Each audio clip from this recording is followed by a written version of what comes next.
इतना लेट कैसे भइल? कहीं बिजी रहला का? हम तो टाइमे पे आइल बनी। लागत तू ही पहले आ गइल बड़ू। टाइम देख ला। Oh sorry. हाय, इसकी बॉडी देख के तो मुझे सिरहन होने लगी है। एक बार मुझे भी देख ले, मैं भी किसी से कम नहीं हूँ।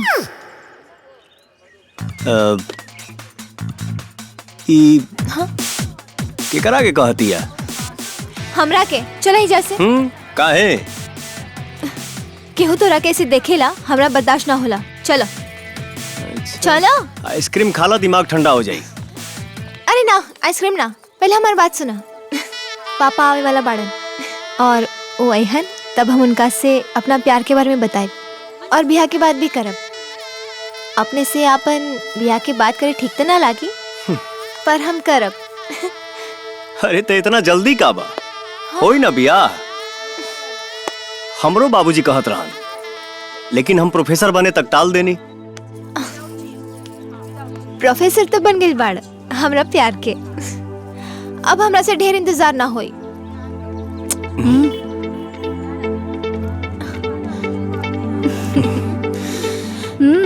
चला ही जैसे इस जगह तोरा खातिर ठीक नहीं खे।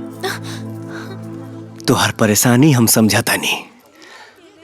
चला हमारा साथे चला।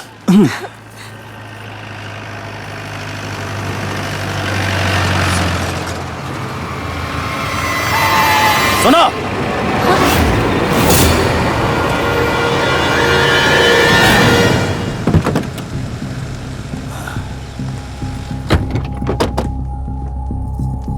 चाचा की बच्ची, चल यहाँ से। चाचा ये हमार दोस्त है। चुप! ये हमार दुश्मन हो। भैया, ई ससुर उहे हो जे हमनी से मारपीट कैले रहल। का हो? तारा बहन बेटी से केहू बोल भी दे तो तारा के बुरा लागेला, और दूसरा के बहन बेटी के साथे तारा के खिलवाड़ करे में मजा आवेला। हाँ,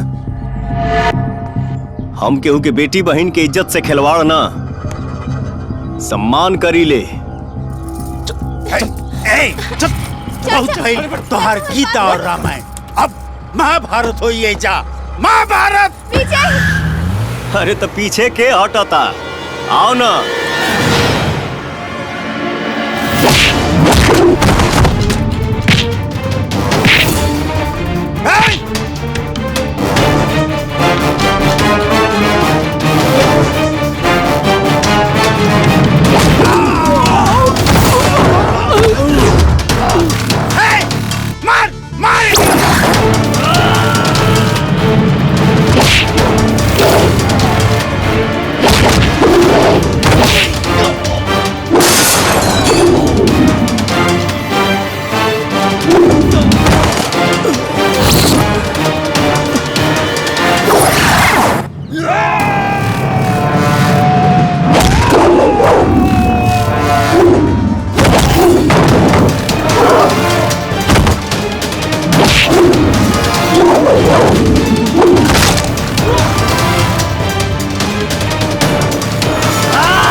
फंस गए शेर शिकारिन के बीच में। अरे भैया,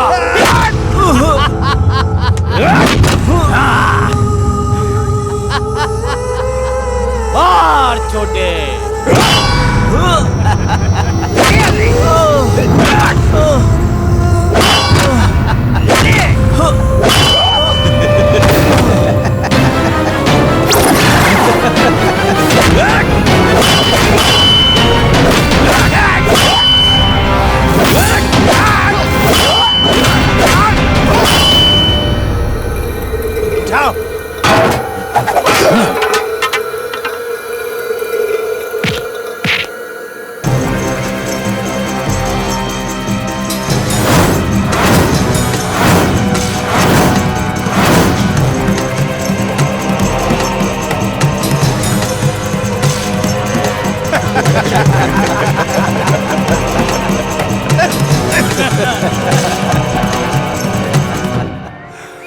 कुछ ही देर में कर कहानी खत्म। अरे कहानी खत्म ना छोटे, सावधानी हटी और दुर्घटना घटी। 7:40 वाला ट्रेन अवधे हो, बचल खुचल भी कहानी कर खाते में हो जाए। चल चल छोटे चल चल, काम हो गई।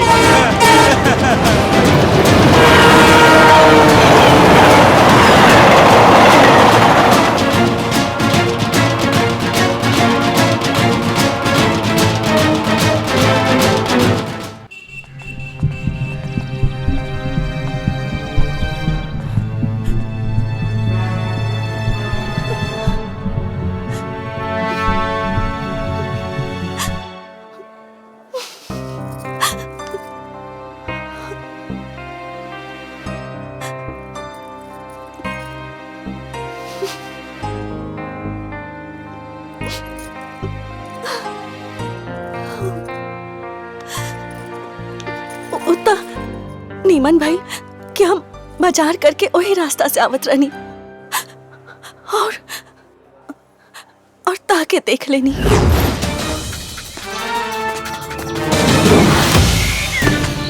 विजय,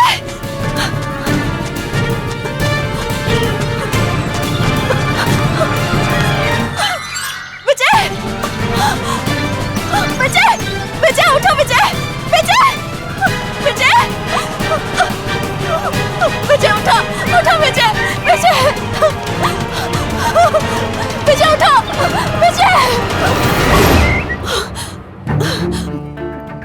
विजय, विजय तू बतावा विजय, कहाँ भइल रहे? तू तू ओही जा मौत के पटरी पे कैसे पहुंच गईला? बिंदिया,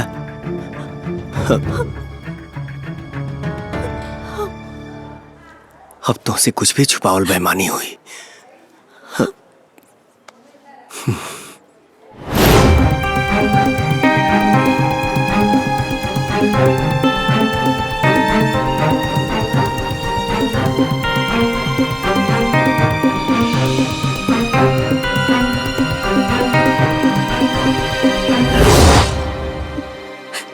बेगाना तू हो जाइए, लेकिन गैर हम ना हो पाई।